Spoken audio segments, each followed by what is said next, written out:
High guys, welcome back to বায়োভিশন।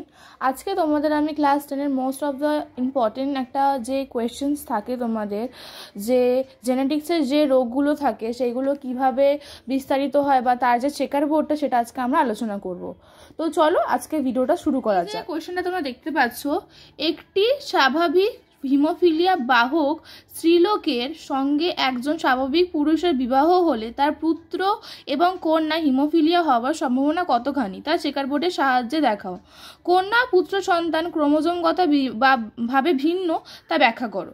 তো first আমাদের কি চেকার বোর্ডটা করতে হবে, যে কেন মানে পুত্র বা কন্যা স্বাভাবিক হতে পারে বা কে আক্রান্ত হতে পারে বা কে বাহক হতে পারে, সেটা চেকার বোর্ডের সাহায্যে দেখাবো। নেক্সট হচ্ছে কেন তারা এরকমভাবে ডিফারেন্স আছে, তাদের কন্যা বা পুত্রের মধ্যে যে ডিফারেন্সটা দেখা গেল তা আমরা ওটা নিয়ে আলোচনা করব। ফার্স্টেই দেখো আমরা দেখে নিয়েছি, মানে আমরা লিখে নিয়েছি প্রথমেই যে তাদের গ্যামেটটা কি, বাহক বা মাতা বা স্ত্রী যাই বলো না কেন, এই যে H capital X capital H x capital small H, এই যে স্মল এইচটা দেখছে এটাই হচ্ছে অ্যাকচুয়াল কারণ যে ও বাহক, ঠিক আছে, এইটা যদি থাকবে সেটাকে হচ্ছে বাহক।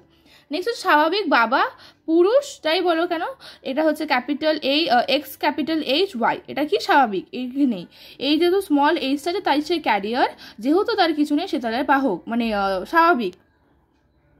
নেক্সট দেখো আমি তাকে এখানে সব কিছু ডিভিশন করে নিচ্ছি চারটে। যদি আমাদের কি হয় এক্স এইচ আর X capital H small H যদি বেরোয় তাহলে সেটা বাহক কন্যা হবে, আর যদি আমাদের এক্স ক্যাপিটাল এইচ ওয়াই বেরোয় সেটা আমাদের কি হয়ে যাবে স্বাভাবিক পুত্র। যদি আমাদের কি হয়ে যায় x capital H R small H দুটোই ক্যাপিটাল এইচ হয়ে যায় তাহলে এটা স্বাভাবিক কন্যা। যদি স্মল এইচ থাকতো সেটা কি হয়ে যায় বাহক, যেমন এটা স্মল এইচ আছে তাই বাহক, আর যেমন এটা স্মল এইচ আছে তাহলে কি হয়ে যাবে আমাদের আক্রান্ত। যদি আমাদের এক্স স্মল এইচ বেরোয় সেটা আমাদের কি হয়ে যাবে আক্রান্ত পুত্র। তাহলে তোমাদের এই জায়গাটা আশা করছি বুঝতে সুবিধা হলো। আর যদি এটা তোমরা কি করে বার করে বলতে চাও এরকম করে বার করবে, একবার এইটার সাথে এইটার একবার করাবে, আবার এটার সাথে আবার এটা, আবার এটার সাথে ওয়াইটা, আবার এটার সাথে আবার ওয়াইটা, ঠিক আছে। মানে ক্যাপিটাল এইচের সাথে আবার এই ক্যাপিটাল এইচ, স্মল এইচের সাথে ক্যাপিটাল এইচ, স্মল এইচের সাথে ওয়াই, ক্যাপিটাল এইচের সাথে আবার ওয়াই, যেমন আমি করেছি। হোপফুলি তোমরা এই জায়গাটা বুঝতে পেরেছো। চলো চেকার বোর্ডটা শুরু করা যাক। দেখো চেকার বোর্ডটা হচ্ছে এই যে আমরা প্রথমে ওই যে ফিমেল দিয়ে দিয়েছি, এখানে ক্যাপিটাল এইচ আর ওয়াই আছে যেটা পিতার আছে, আর যেটা capital H R small H আছে এক্সের সাথে সেটা হচ্ছে মাতার। এবার আমরা এটাকে ক্রস করাচ্ছি, capital H x capital H plus x capital H, দেখো বেরিয়ে গেছে এটা, তাহলে আমাদের কি হয়ে গেল এইটা হবে স্বাভাবিক, এটা কি হয়ে গেল স্বাভাবিক। আবার দেখো আমরা এক্স ক্যাপিটাল এইচের সাথে ওয়াই করলাম, এটাও কি হয়ে গেল, এটা হয়ে গেল আমাদের স্বাভাবিক পুত্র।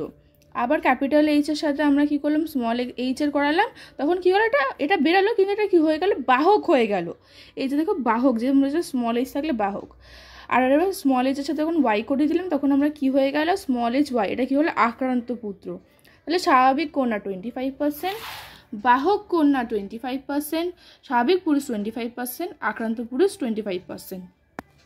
বিকজ আর তোমাদের একটা আমি ট্রিক্স বলে দিচ্ছি, যে যখন তোমরা দেখবে যদি মাতা বাহক হয় তাহলে তোমরা ধরেই নেবে যে পুরুষের এতে যাবে, পুরুষ আক্রান্ত হবে, ইভেন বাহক তো হবেই ফিমেল কিন্তু আক্রান্ত হবে। যদি বাবা বা পিতা আক্রান্ত বা বাহক হয়ে থাকে তাহলে এটা কি হতে হবে কন্যার দিকে যাবে, কারণ তোমাদের এক্ষুনি বলে দিচ্ছি।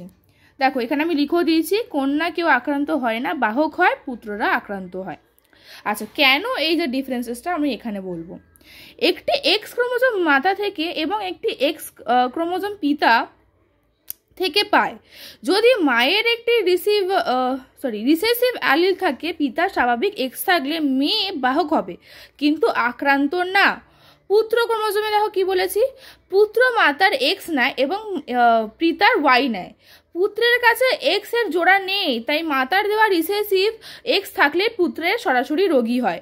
যেহেতু আমাদের এক্স অলরেডি থাকে, পিতার থেকে নিতে হয়, তাই আর একটা এক্স হয়, তবে আমাদের কন্যাটা তৈরি হয়। তাই কারণে আমাদের কি হচ্ছে, বাহক হওয়ার চান্সেস থাকলেও আমরা স্বাভাবিকও হয় অনেক সময় বাহক হওয়ার চান্সেস থাকে, কিন্তু আমরা কোনো আক্রান্ত হই না। কিন্তু যদি পুত্রের ক্ষেত্রে কি হয়, আমাদের পুত্রের এক্স থাকে না, বাবার থেকে ওয়াই পাই, মায়ের থেকে এক্স পাই, তাই কারণে আমাদের কি হয়, পুত্রের আক্রান্ত চান্সেস কি হয়, বেশি থাকে। হোপফুলি তোমাদের এই ভিডিওটা ভালো লাগলো, আর তোমরা সবাই খুব ভালোভাবে বুঝতে পারলে যে এরকম কোয়েশ্চেন আসলে কীরকমভাবে তোমরা চেকার বোর্ড তৈরি করবে। যদি তোমাদের কোনো জায়গায় অসুবিধা হয় অবশ্যই আমাকে কমেন্ট করবে, আমি বুঝিয়ে দেবো। ভিডিওটা ভালো লাগলে লাইক, শেয়ার অ্যান্ড সাবস্ক্রাইব করো। Thank you for watching.